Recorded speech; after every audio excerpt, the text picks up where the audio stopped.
Już my są w Chorzowie i to w Chorzowie, jak dobrze myślę, drugim, czyli nie w Hajdukach, ale za moimi plecami jest coś, co jest do dzisiaj zagadką.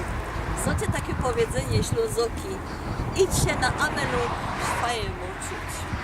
Nie wiadomo właściwie, co to znaczy, ale jest to takie pogardliwe powiedzenie ciąg stąd. Za moimi plecami jest Amelung. Nikt nie wie, co to jest, ale zaraz będziemy szukać w internecie. Ja to pamiętam jako taki staw, do którego wszyscy wciepywali co bądź rozmaite apfale, stare opony, lodówki i tak dalej. Sam mieszkała za tym Amelungiem moja mamulka, a jak ją przejechał to jeden taki synek na pasach, no to myśmy sam przestali przyjeżdżać. No i kiedyśmy jechali tu poodwiedzać, dziwujemy i powstało takie piękne miejsce.